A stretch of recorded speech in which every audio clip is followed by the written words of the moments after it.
So if we go back to the term we were speaking about earlier, which is the arena, you at your summit you had several manufacturers there talking about what they were doing over the recent period, and I suppose looking through some of those slides that you were very kind to send me, it kind of got me thinking, well, are the manufacturers what's their purpose going to be in the future? Are they a partner, which is what they kind of, and I'm one of those, I guess, are they a partner where they're supporting some of those businesses, or are they actually becoming a competitor? If you look at what Technogym are doing, although they've got some interesting variations where they're collaborating with clubs, but Technogym are very much in this space.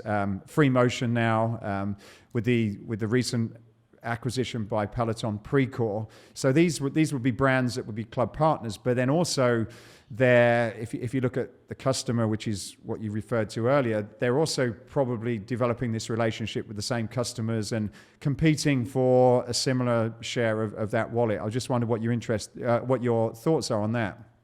Well, I think it's about survival of the fittest, and of the companies that have the best customer relationships. For many manufacturers, B2B customers, gyms, hotel, and so on and so forth, are the main customers, right? But we also see that those B2B companies also value the direct customer relationship. And direct-to-consumer companies are those who have great valuations, who have built relationships with the people who are interested in buying their product and increasing their customer lifetime value. So I think that the value chain is shifting.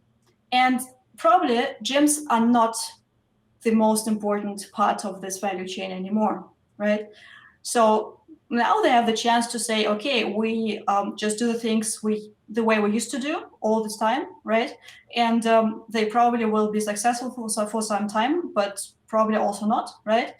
They might also think of integrating this ecosystem into their into their businesses. Like, if we think about all the devices that are out there, like think about Hero Workout. That's an Austrian startup which is developing wearables and trackers for gyms specifically, right?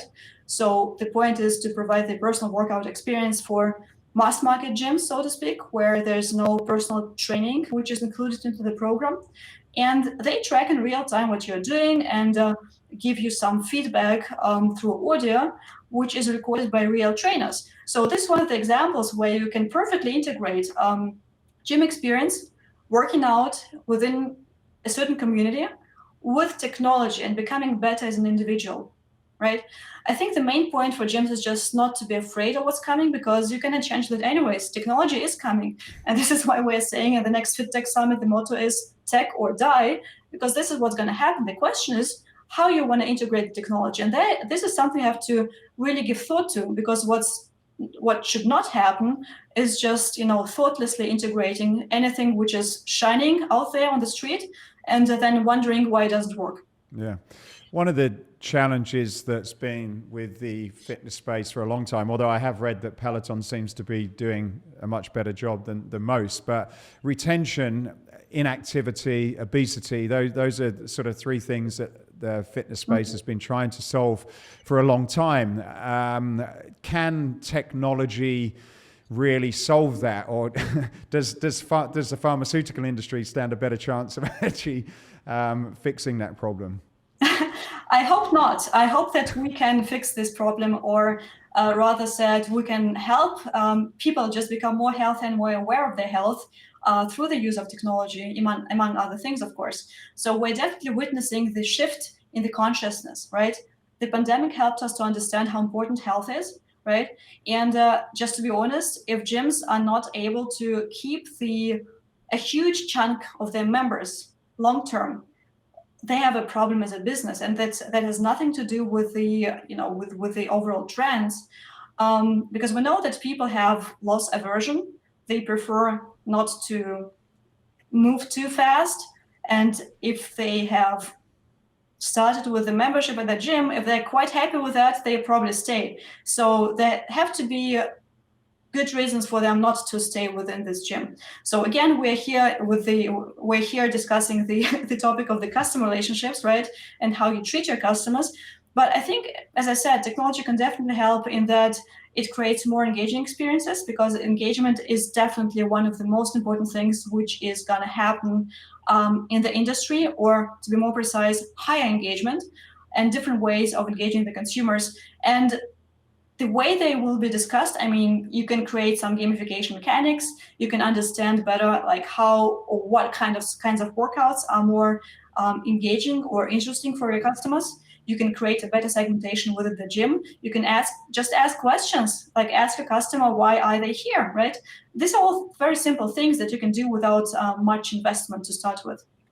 So just building on that question then, so would you say then some of those key challenges that have been around before could be improved by being clever about using technology as an engagement tool that is with you beyond the physical space and is sort of with you around your life, whether that's wearables, trackers, devices, information? Is that kind of from what you're seeing, that how that circle expands in order to improve some of those problems that we've not really been successful in most cases in solving?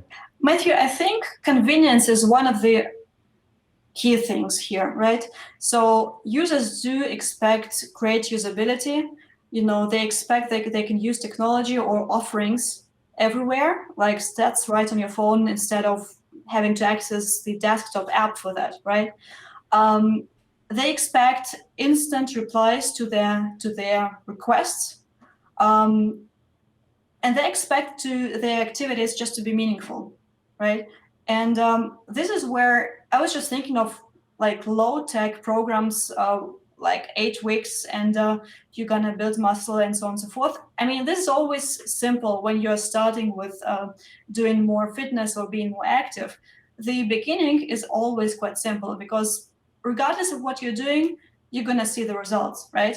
It gets more difficult in the second and third and fourth months, and this is where this topic of engagement should definitely come into place. And I was just thinking, we do need more kind of mentors for the space. We do need, and all these mentors can also be wearables. Like I was just thinking of Whoop and the things that they have created so far. We can probably talk about that in more detail a bit later. But this is the engagement part, or the part which helps you to understand where in your health journey you are right now as an individual, and what kind of value you're getting out of being club member or subscriber to a certain health service.